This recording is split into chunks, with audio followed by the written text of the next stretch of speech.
Most people think wealth is obvious. They imagine large houses, expensive cars, luxury brands, and lifestyles that look impressive from the outside. From a young age, we're taught implicitly that success should be visible. If you're doing well, people should be able to tell just by looking at you. This belief becomes so normal that we rarely question it. But the Millionaire Next Door begins with a disturbing contradiction. The people who look rich usually aren't, and the people who are rich usually don't look like it. This book isn't about how to make money fast. It's about why so many capable people never accumulate real wealth, even with good incomes. Thomas J. Stanley didn't study celebrities. He didn't study high-profile executives or influencers. He studied net worth. He and his research partners spent years analyzing the actual financial behaviors of millionaires, people who had quietly accumulated wealth over long periods of time. What they found challenged almost every cultural assumption about money. Wealth, it turns out, has very little to do with how much you earn. It has everything to do with how you behave. One of the most dangerous misunderstandings about money is the belief that income equals wealth. Income is what comes in. Wealth is what stays. Someone can earn a high income and still be financially fragile. Another person can earn far less and be financially independent. Stanley's research showed that many high-income earners spend nearly everything they make. Their lifestyle expands with their income, locking them into expensive habits, high fixed costs, and constant financial pressure. That's not wealth. That's dependency. Status is expensive. The need to signal success through cars, clothing, homes, or experiences quietly drains wealth before it has a chance to compound. Stanley found that people who prioritize appearance tend to upgrade frequently. Spend impulsively, compare constantly. Their money is used to manage perception instead of building independence.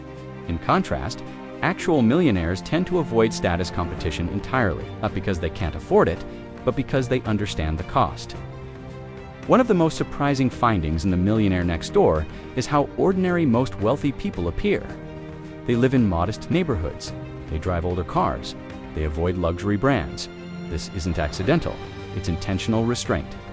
They understand that every dollar spent today is a dollar that cannot work for them tomorrow. They choose stability over admiration, control over applause. Their wealth is quiet but durable. Frugality is often mistaken for deprivation. But in Stanley's research, frugality wasn't about denial. It was about prioritization. Wealthy individuals weren't obsessed with saving money on everything. They were selective. They spent intentionally and avoided wasteful spending that provided short-term emotional reward but long-term damage. They weren't cheap, they were deliberate. That distinction matters. At its core, The Millionaire Next Door is not a finance book. It's a psychology book. Most spending is not driven by necessity, it's driven by emotion. People spend money too.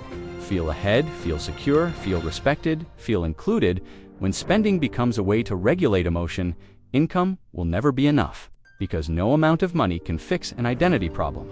Comparison is the silent killer of wealth. Modern culture constantly exposes us to curated images of success. Over time, restraint starts to feel like failure.